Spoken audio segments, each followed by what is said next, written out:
Genesis chapter 40, and we're going to continue in our study here that we began at the beginning of the month and the beginning of this quarter over Joseph. And just a reminder that we will move to Moses after about 6 or 7 weeks.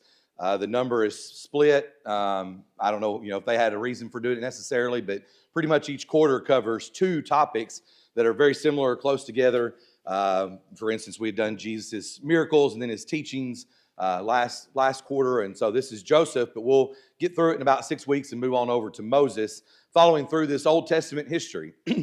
And so encouraging material, and I think hopefully this has been encouraging for you as we think about the need, the desire, the benefit of us as adults taking a look back at some older things, some stories that we tend to treat as children's stories. There was a brother I know who wrote a book recently and published it that was called Sunday School Catch-Up. And it was the idea that if you were someone who became a Christian in your, say, 40s, just to pick a number, and you'd never been to Sunday school, you have no idea who Joseph is. You have no idea the part that Joseph plays within the scheme of redemption. Even someone like David, who is, very, very important. The line of David, King David is important, but you might have no idea because you didn't sit and hear the stories of David and Goliath or those kinds of things. And so a few years ago, I kind of took that idea and took it in my own way and did a similar series working through the Old Testament. But this is very similar in that we're going to think about these things and kind of work our way through. I gave you a brief outline a few weeks ago when we first started. The very first part of this material was the Bible first. We talked about creation and the first tower and all those things. And so while they're kind of sprinkling in Old Testament, New Testament back and forth, we will be working our way through some of these highlights, if you will, or major stories. And again, just a reminder that this is, as Apologetics Press has done it, meant to be a 4-year program similar to what we did with Engraving Heavenly Truths that we will work through those. So just to mention last week, if you were with us, we did chapter 39, obviously, and we talked about the idea of Joseph as a slave and him being in Potiphar's house and the encounter with Potiphar's wife. And so I couldn't help but think as I was using the material I'm looking at and using for study guide, one of the major points was something that I'd heard before. And so I wanted to ask you this morning to begin. Do you know what the smallest sin is in the Bible? Besides Freddie, he may have heard this one before. Anybody know what the smallest sin in the Bible is? Flee fornication, 1 Corinthians 6:18. That's written that way on purpose. You can laugh later, it's okay. It's not really funny. Flee fornication, Paul says in 1 Corinthians 6:18, and I've heard that before by preachers, and I couldn't help but think about it because one of the points that the material used was one of the lessons we can take from chapter 39 is flee fornication. Run away, stay away as best you can. And Joseph gives us the idea of quite literally running away. And that's kind of important and sets the stage for where we're going to be in chapter 40 as we read there at the end of chapter 39 that he was put into prison and there was some anger probably from Potiphar, right? I mean, he trusted this guy. He's done some things for him and really been a great help. And now here he is. He is going to, he believes, betrayed him. Now, this is not a lesson about the justice system, but we did mention in chapter 37 that Jacob felt a certain way, right? Jacob believed that his son was dead, that Joseph, because he has this coat of many colors with the blood all over it, that his son is dead. But we said feelings can't rule our lives. It's not true, even though he feels that way. Well, I mean, Potiphar, and this is not necessarily feelings, but Potiphar believes this has happened, and so he does what probably anybody should do. If you think a crime has been committed, if you think rape has been committed, and throws Joseph into prison. But notice in verses 22 and 23 of chapter 39 there at the end, again, just to kind of transition, that the Lord was with Joseph. We may come back to that at the end if we have time. I think we're going to quickly run out of time this morning. As you see on the screen here, we're going to have 3 parts. A lot of this breaks down very neatly into 3 parts. I'm also a preacher at heart, and everything has to have 3 points. So 3 parts. Part 1 is going to be in chapter 40, as the Lord was with Joseph, and the chapter literally ends, and whatever he did, the Lord made it prosper. So let's think about a few things here. Number 1, who are our principal characters this morning? Well, it's the baker And then the butler, that's nice and alliteration there by preachers, baker and butler. You may see him called also the baker and the cupbearer. But what were their roles? Somebody tell me what their roles would have been. What did the baker do? Baked, all right, that's an easy one. Start you off. What about the cupbearer? In particular, but what else was a part of that we sometimes say? Anybody know? Tasting. Yeah, tasting of the wine or of whatever the drink might be. Maybe even the tasting of the food. We use the term cupbearer, so we think of drinking first, but also possibly eating first of something, partaking of something, so that then the Pharaoh or whoever might be in charge. This is fairly common practice for a lot of people, right? I wish we had statistics of how many cupbearers you went through in a year, or maybe every few years, depending on if it was wartime or not, I guess. But, if somebody just kills over dead, like, well, okay, I guess I won't eat that or drink that. But that was pretty much their roles, tasting of the king's food and drink and preparing the food. So because of this idea of maybe being worried about those things, maybe the idea of paranoia, that leaders sometimes have, that people are always out to get them. And yes, sometimes people are out to get them, to take over their land or to kill them so that they can take over. Because of that, they're pretty important. I mean, this is something that needs to be done. So the next question then is, we know from verse 40, it came to pass after these things that the butler and the baker of the king of Egypt offended their Lord.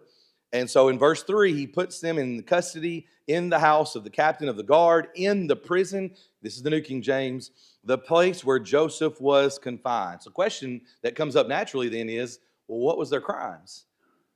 What was their crimes? Well, if you want to put your Perry Mason or Matlock hat on and try to figure out, you remember from, if you ever watched Law and Order, they always talk about there's three things that are needed for a crime, right? There's means, motive, and opportunity. Well, these guys certainly have the opportunity to do something.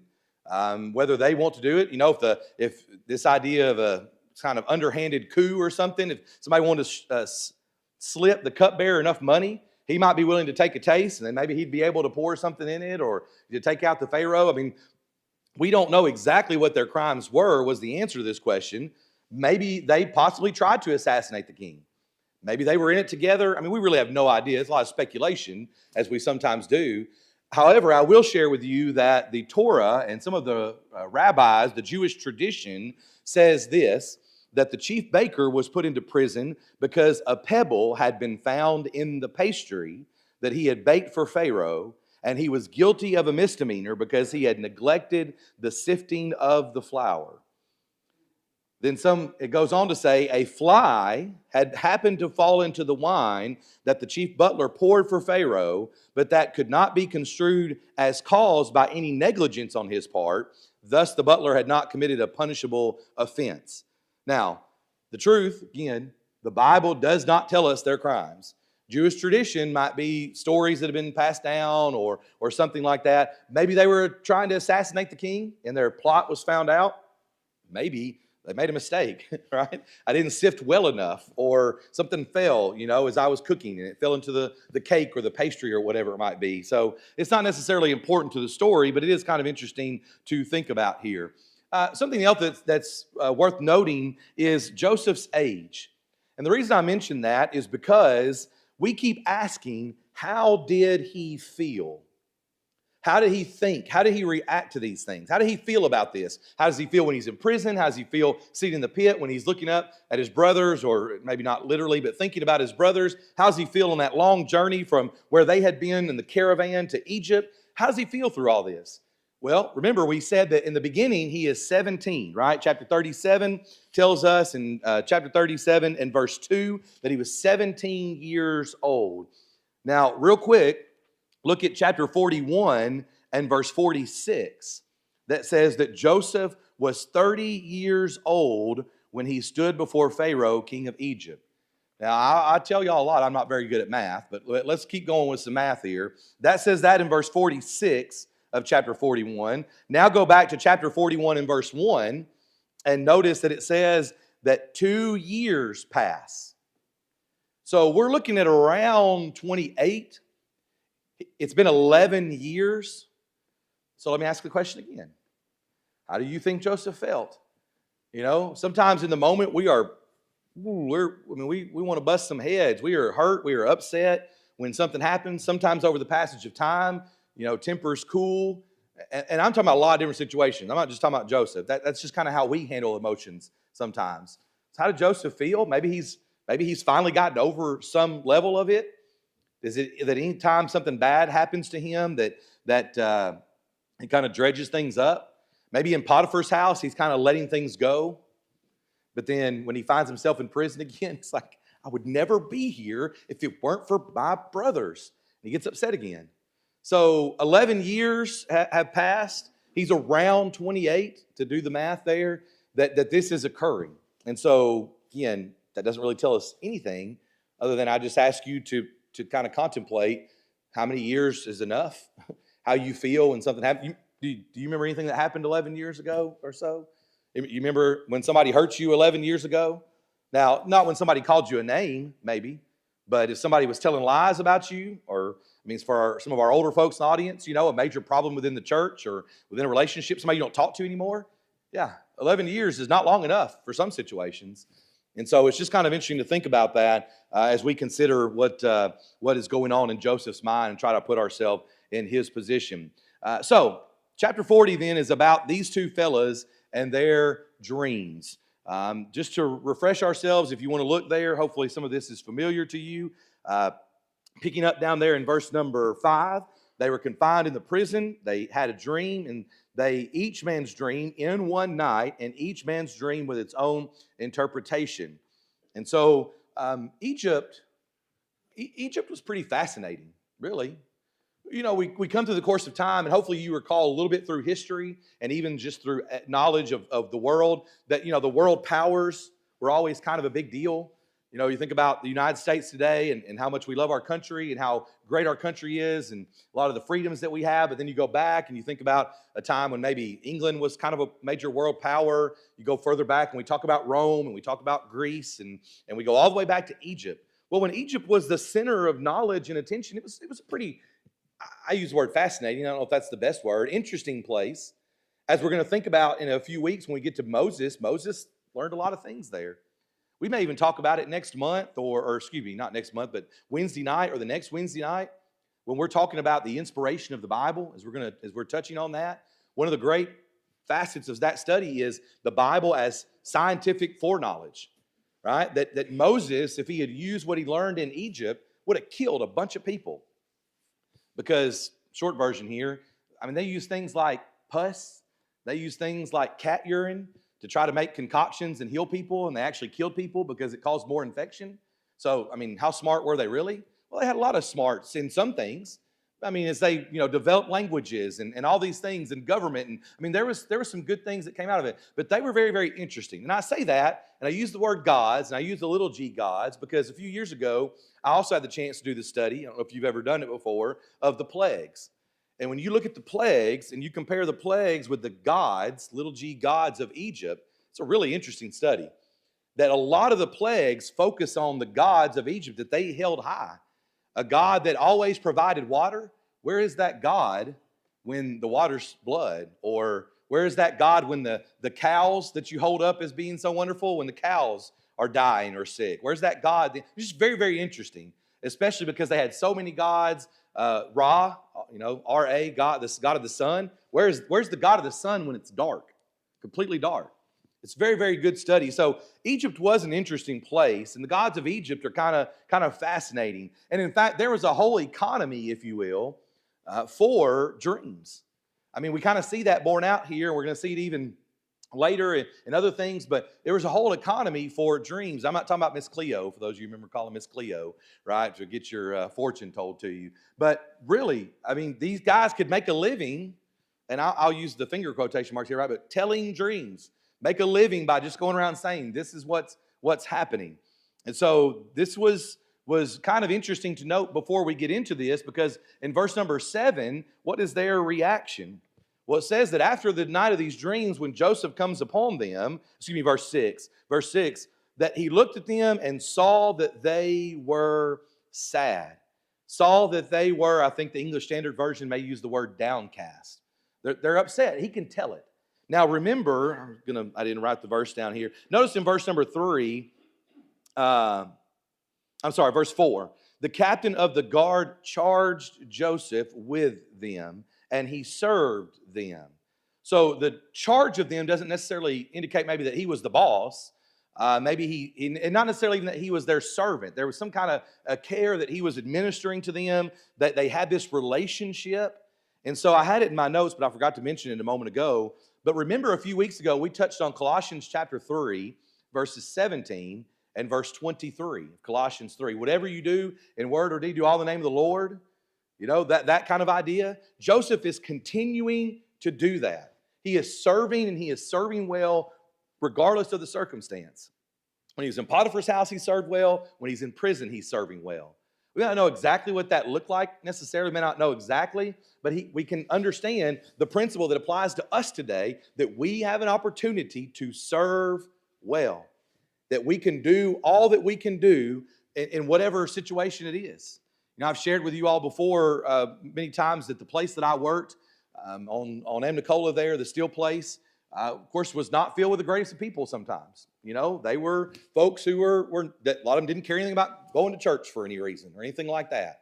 But, I mean, it wasn't the worst place to work. I mean, I enjoyed a lot of the work and got to know some of the people. But whatever situation I was in, whether I'm talking to somebody who recognizes that I do ministry or I preach part-time, or whether I'm talking to somebody who's, you know, cussing up a storm, I'm just going to do the best I can to serve in that way. And I say that to say that Joseph understands their reaction. You know, he's got enough of a connection, however long this might have been, that he's able to understand a difference in their countenance. And I've used this as an illustration before, but he doesn't like throw himself in the corner. I mean, right? Like when he's in prison, he doesn't just sulk in the corner all day and not have any talk or communication with anyone, to where he's not in position for something good to happen. Now, we keep kind of sprinkling and touching on this idea of providence and how all that works and what we know and don't know, and it's a difficult study, but I mean, he's certainly not just hiding and then not able to do something. When they have a reaction to these dreams, he's there, and he's ready to sort of have this discussion with them. Notice in verse 7, they're sad, they're downcast. They were worried about this communication from the gods. The Egyptians believed that dreams were communication from the gods. So they've got this communication now. What are we going to do with it? And back to this whole idea of the economy of dream interpreting in Egypt, the baker and the butler know they're no longer able to get to the people who are the professionals. Right? They no longer have access to the professionals that can tell them exactly what these dreams mean. So not only are they maybe a little worried about them, but they're also certainly upset about maybe they're not be able to get any kind of information or, you know, interpretation on their dreams here. So real quick, without reading all these verses, as you look at chapter 40, Genesis chapter 40, remembering in verse number 8, or really down in verse 9, that the dreams pick up. And so the butler then, let's see, verse number 9, the chief butler tells his that has to do with the vine and 3 branches and these grapes that are ripening. Verse 11, Pharaoh's cup was in my hand. I took the grapes and pressed them into Pharaoh's cup, placed the cup in Pharaoh's hand.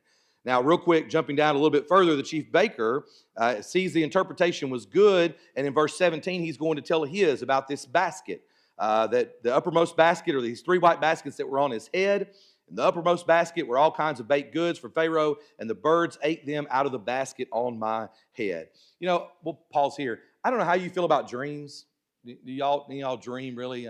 Try to, do you remember dreams? I really don't remember. I mean, this is just kind of side talk here, but I really don't remember if I even have one most mornings, what they were. I kind of get up, and you get busy, or you pick up your phone, you start working, and it's like later you kind of forgotten. If you want some interesting things, you can talk to Freddie. Freddie's got a lot of weird dreams, and so he can tell you his sometimes. And if you want to try to interpret them, you can. I don't know they actually mean anything, but I don't know how you feel about that. But people have different interactions just based upon their personality or maybe, again, how much you dream or how much you remember those dreams. But these guys are worried. They do recognize, notice in verse number 8, to back up just a little bit, Joseph recognizes and says to them, do not interpretations belong to God? And so there's this kind of recognition of this fact here. And so Joseph is going to give him and give them the interpretation. Now we jump down and skip the part of the verses there to get to the 2 dreams. Remember back up in verse number 13 that as Joseph gives the interpretation to the butler, that he tells him some good news. And so Joseph's interpretation to the butler is that God is going to lift up your head. Quite literally, here's what it says. He's going to lift up your head, and in a good way. You're going to be restored, he says, and it's going to be good. And he is going to go back to when the former manner, the end of verse 13, when you were his butler. Now, we did touch on just a moment ago that in verse 16, when the chief baker saw that the interpretation was good, hey, he gave him good news. Let me see. Let me get my fortune. Let me see what's going to happen to me. You know what's interesting here? Joseph says the same thing to the baker. God is going to lift up your head, but it's off of your body, is what he tells him. He tells both of them, your head's going to be lifted up, but for the butler, it's going to be in a good way, back to the position you were in. To the baker, it's going to come off your body, essentially, this kind of idea, because you're going to die. You're not going to live, and the birds will eat your flesh from you, verse 19. I saw one commentator that said, that's kind of interesting. You think about the way Egyptians treated burial. That's kind of important. Now, maybe a lot of that was reserved for the pharaohs and those of higher regard, but I mean, that, the embalming and all that process, you ain't getting that. The birds are going to eat your flesh from your body. And so the really interesting thing here is that when Joseph tells the butler in verse number 15, or 14 and 15, remember me, right? Remember me. When you get out of here, because the dream says you're going to get out of here, remember me. And not only that, hey, why don't you do a little name dropping while you're up there? Why don't you tell Pharaoh who I am and exactly what happened? And everything happened as Joseph predicted, just not as he planned. He predicted this is exactly what would happen, and that's what happened. But he planned for the butler to get out and tell Pharaoh, and that's not what happened, at least not initially. Right?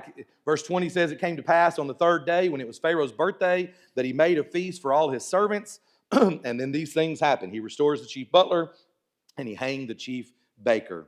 So, real quickly, because we're going to run out of time, part 2 this morning, chapter 41. We're supposed to cover chapters 40 and 41, the dreams of the butler and the baker and Pharaoh. So, chapter 41, I've broken down into 2 parts because I preached a sermon on the second part, and I'd like to share some of that and review it because I think it's very interesting with thinking about Joseph. But we have a final couplet of dreams. We've had couplets when you think about it. Joseph had a couplet of dreams too. The baker and the butler have a couplet of dreams together. And now Pharaoh is going to have 2 dreams. And certainly, as you look down through chapter 41 and maybe see some words that refresh your memory and those kinds of things, that there is a lot here to remember. But essentially, Pharaoh has 2 dreams. One involves 7 fat cows and 7 ugly cows. And the ugly cows appear and eat the fat cows. And then 7 plump heads of grain and 7 thin heads, which devoured the plump heads. And so here's the problem with this. Pharaoh's problem is that often in Egypt, the person was the center of the dreams to some extent. The person, it was about the person. And so when we go back to this idea that dreams are communication from the gods, Pharaoh's problem is these are not about me. I think in the first one, if I don't remember, in verse 1, he says that he stood by the river and sees this. But then when it mentions the other one, that it doesn't, he's not a part of it. He's not the center of it. And so if this is a communication from the gods, little g gods, Egyptian gods, he's a little worried about this. What are these things saying? It's troubling him, as it says in verse number 8. And so he's going to call his best men, right? And he's then going to have the question, well, what are we paying these guys for? They're terrible at this, right? Verse 8 says that all the magicians of Egypt and all its wise men came and no one could do a thing. And so, I can't remember if it was maybe Dr. Ed Gallagher I was listening to that said, I don't know why they couldn't come up with something. If this is your job, I don't know that I believe they were actually interpreting the dreams. Like this was actually a power they had. So if they're kind of making it up on the fly anyways, well, why couldn't they just make something else up? Maybe none of them were that quick of a thinkers. Maybe this was like a 2-week process. I don't know. Too specific? Yeah.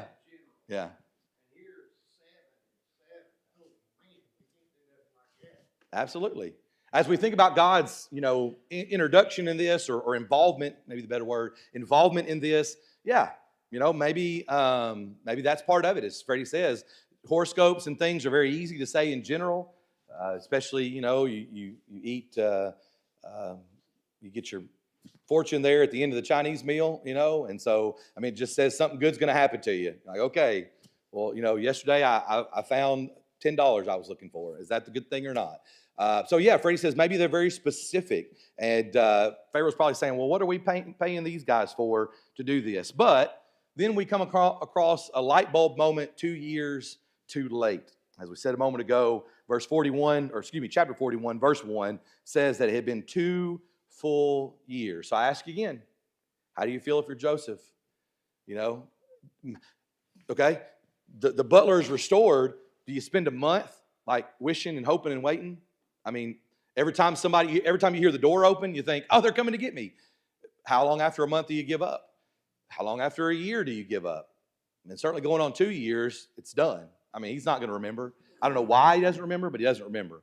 But he has this light bulb moment about 2 years too late, probably in Joseph's mind. But he tells Pharaoh that there's this fella, right? There's this guy.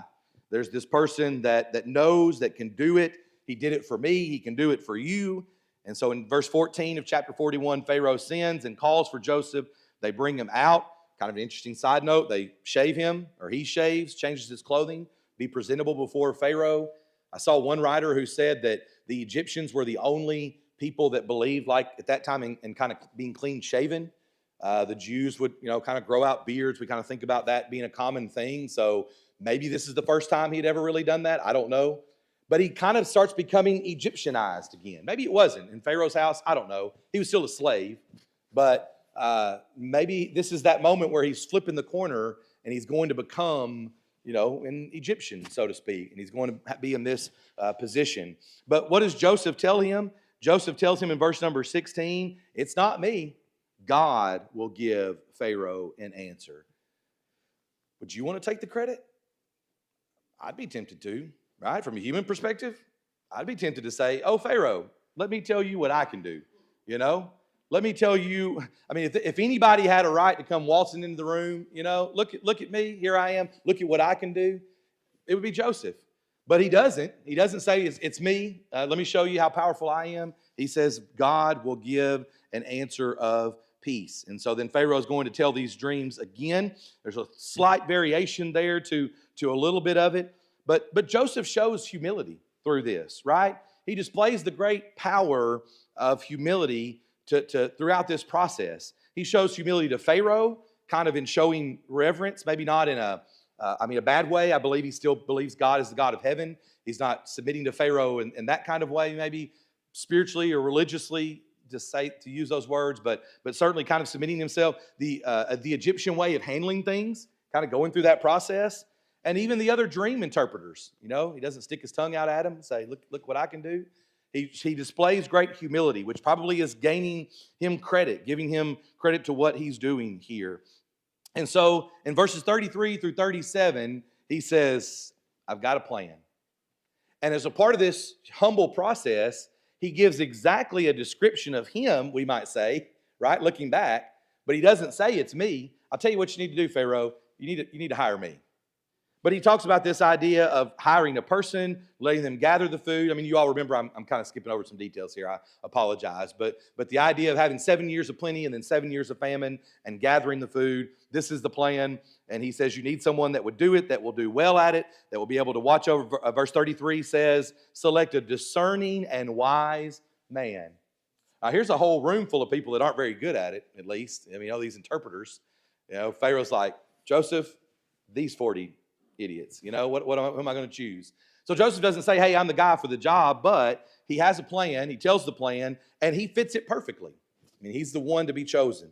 And so Pharaoh is going to choose him. That's our last part. We've got about 15 minutes left, so we've still got some time, but I'll pause there. What comments or questions about all these dreams you got?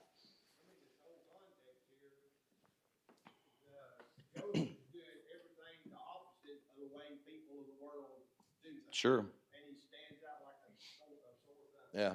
He's so different than jockeying for position and wanting the power and the prestige and all, that is attractive to people who've got a brain. Which we said last week, I think, along those lines, that there's Christians in the right spot have a great power of influence. And I'll say here real quick, Romans 15 and verse 4, what sort of things written for time are written for our learning. There's a sense in which the Old Testament there is because it's pointing the way to Jesus, right?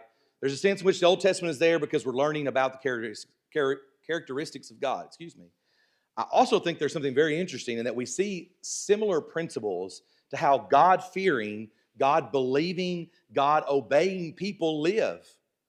What Freddie is saying that Joseph is doing are the same things that Paul says in the book of Ephesians, in the book of Colossians, in the book of Philippians. To be humble, to esteem others better than yourself, to be a good worker, whatever you do, do it to the Lord. All those things are New Testament principles that we should practice, that though Joseph's not in the New Testament, it's just good practice for good people. And we've said this before that, you can follow the Old Testament and you can follow the New Testament and be a pretty healthy, good person, right? Even the Old Testament dietary restrictions and laws, for the most part, you may not have to, but you can, and you'd be healthy, taking care of blood the right way, right? Taking care of excrement the right way. Like, you do those things, you'll be a healthy, happy person. And you don't have to do that and follow God, but when you put all this together, back to where we're going to go on Wednesday night with the inspiration of the Bible, it's a great blessing, encouraging to us. But absolutely, Freddie's right there. He's just doing the right thing, and it allows him to be in great position. What else? Comments, questions? Benny?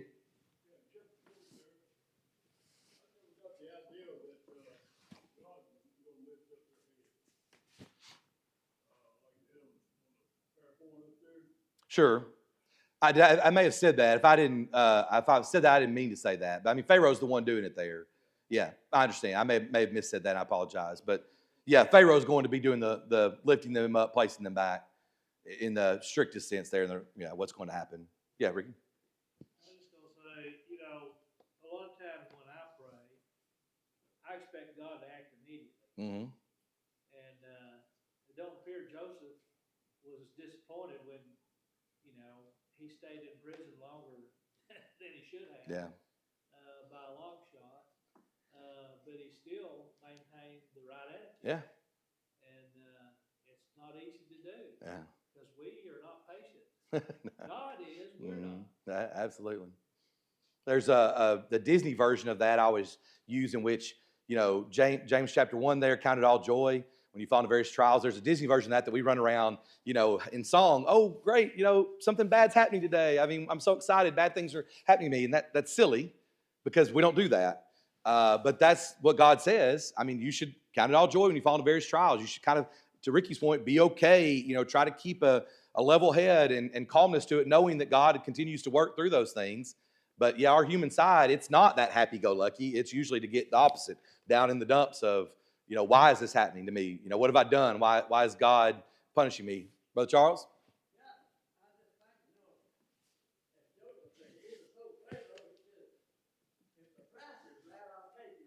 Yeah, sure, absolutely. Back to what he could have done. Yeah.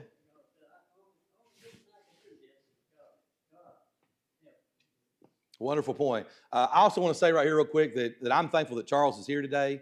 Some of you know that he threatened not to come because he heard 4 lessons yesterday. And so he told me he'd punched his card and he wasn't coming today. So I'm just happy Charles is here and making good comments in class. So, but no, we'll say more about that later. We had a great day yesterday. I know he was proud, and we really enjoyed our day together. So real quick, because we're going to run out of time, the third part is the rest of chapter 41, where Joseph has a rise to power here. His journey is almost complete, and this is a part of a lesson I've done before, and maybe you've heard this or something similar to it. I heard a denominational guy one time talk about some of these things and really kind of enjoyed the way he explained it. But Joseph's journey goes from the pit to Potiphar's house to prison to Pharaoh. He's essentially Pharaoh, or right there at Pharaoh's hand, as he's going to be elevated. And so, I don't know what complete is necessarily even. That's just kind of the way I phrased it there. But on this journey from the field, on this journey from his dreams with his brothers, on this journey from the coat of many colors, all the way till now, he's taken quite the road. And a lot of you can attest to that. Even some of you who have lived here all your life and maybe not done as far as, well, I haven't traveled the world or I haven't been in prison or anything. But life just takes you on a journey. And the highs and the lows and the good and the bad and the loss and the death and then the good days and the good things that happen, that's kind of how it goes. Joseph had that. He's a great example of what we can go through. Back to what Freddie said and how we should respond to some of these things. He is a good part of that. Now, in chapter 41, in this part 3, he is once again, I use the phrase here, highly blessed or favored. So back to what Ricky was talking about there with prayers and the response to prayers.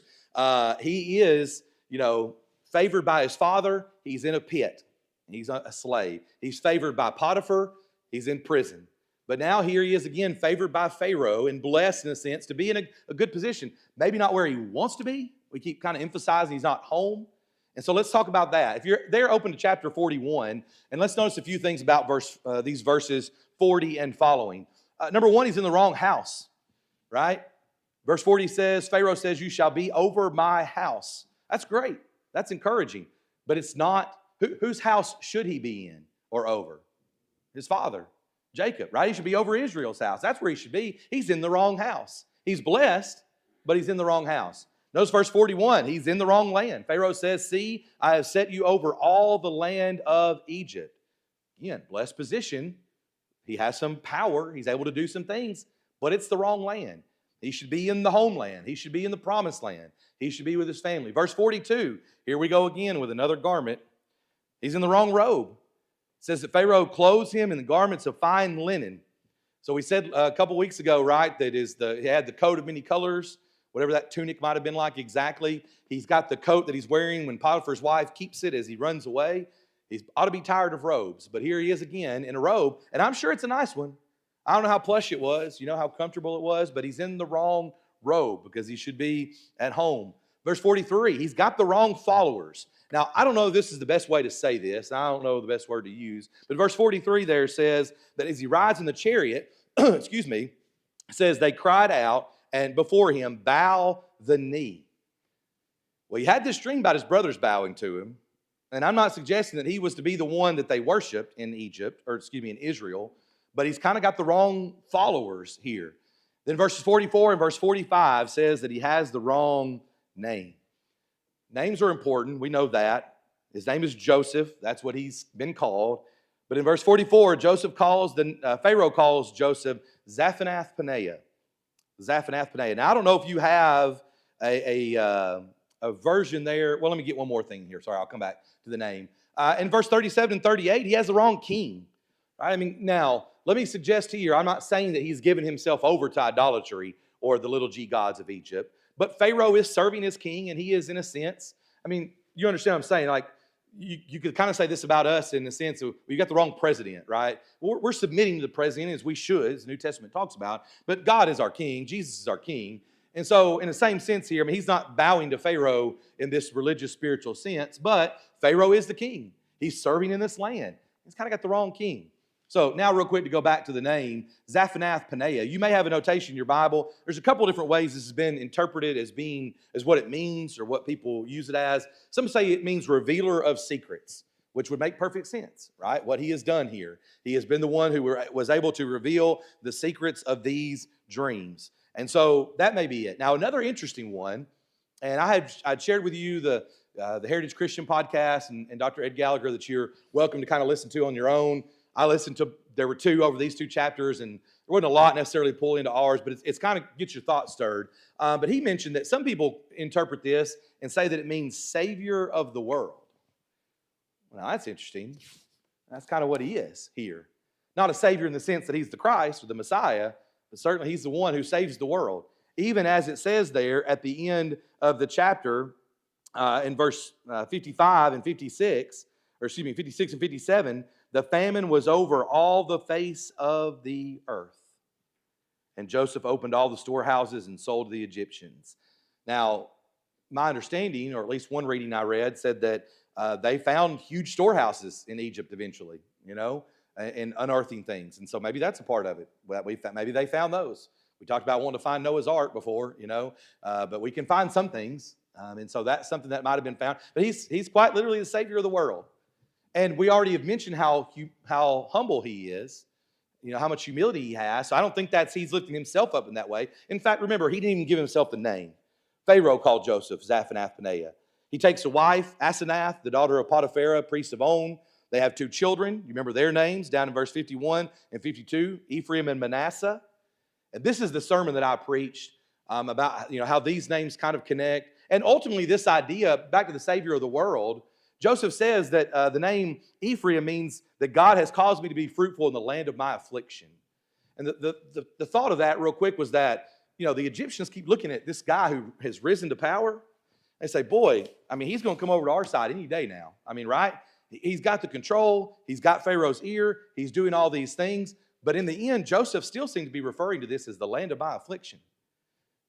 This world is not my home. He gives his children Hebrew names, not Egyptian names.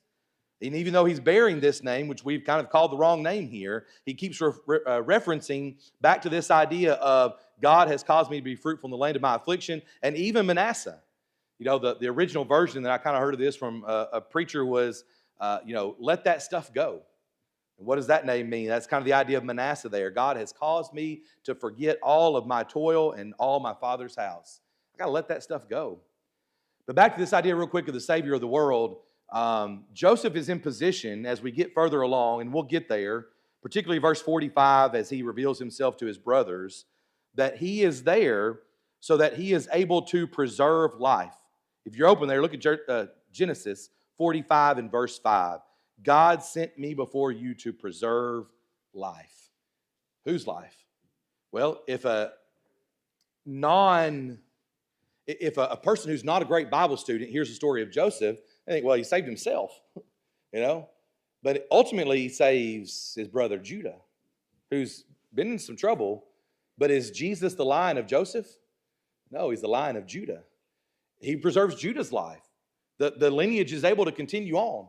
Now, I'm not suggesting that if he had done something different or wrong that the line couldn't have continued on in some way, but he is the Savior of the world, and he is able to be in position to do these things.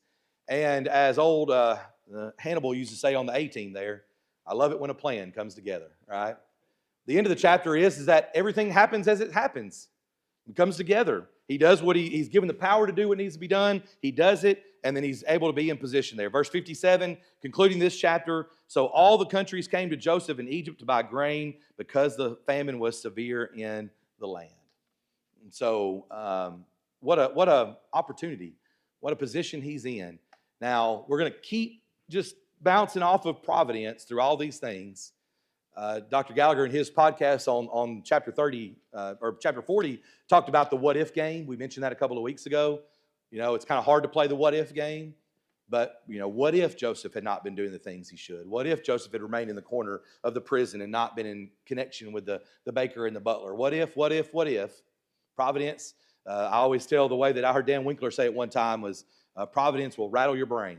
It'll hurt your brain to really think about that sometimes. But it is also a powerful story of faithfulness, not necessarily health and wealth gospel as some people turned it into, but faithfulness to God and God blessing those. We said last week, it said multiple times in chapter 39, God was with Joseph. The question that Dr. Gallagher asked in one of his chapel lessons there was, what does that look like? What does that look like? God is with us. We pray it all the time, don't we? God be with the sick. God be with us in some form or fashion. So what does that look like? Well, I'm sad to say we only have a minute left, so Cody's going to answer that for you now. So no, that's we see it in Joseph's life a little bit. It doesn't mean everybody's life is perfect. We all kind of have this stumbling up or good things happening until we're in a great position. Some people really struggle all through life. It doesn't mean God is not with us. I think we said it last week that our position, what we do is we make those things equal, right? We make it to where it must be the same thing, but that's not necessarily the case. And I was trying to find it in my notes here, but that's not the idea behind this. That just because something bad happens doesn't mean God is not with us. So, go ahead, Freddie, real quick. Joseph had died in prison. God was still with him. Yeah. Go ahead. I was going to say sometimes we mistake God's silence for his absence. There you go. And, when it comes, you're talking about Joseph's attitude through it and being positive and understanding he is blessed. And I'm starting a series through Philippians and looking at joy. And part of understanding joy is when we believe and trust that God works all things together for his glory, number one, and then also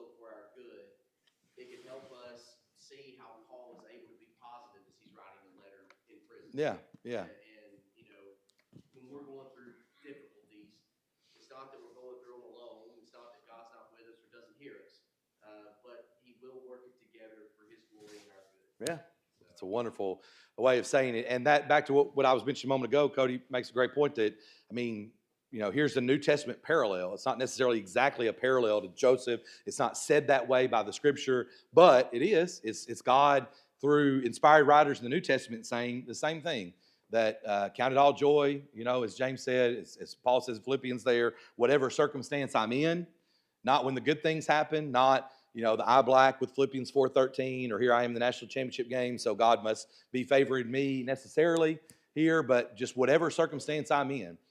Cody, the thing I had last week, I finally found it here, and it wasn't original to me, but life circumstances are a terrible barometer of whether God is with us. And Cody kind of said the same thing certainly there about doesn't mean his absence. Somebody. I think, Joseph didn't try to sabotage Pharaoh because Pharaoh didn't believe the way Joseph did. Okay. Mm-hmm. Joseph tried to do good wherever he went and let the effects of his good deed and good attitude affect the people around him. That's a great point. And so he didn't try to tear down or destroy, just like Daniel. They both worked for, you know, very different people. Mm-hmm. As far as the way their cultures were, the gods that they believed in, and how probably they went about their morality. Mm-hmm.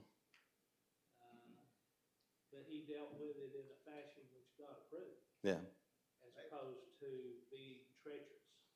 Yeah, they had government jobs, but they did what was best for the cause of God, even in those government jobs, which would ultimately expose those governments. Yeah. And what's God's? What's government and what's God's? Yeah, Lane. Like I said, Joseph took forgotten, I think, in prison, but if you believe what God allowed him to tell his brothers and his parents about the dreams we started with, he knew he wasn't going to end in prison. Yeah. He knew that wasn't going to be the end of it.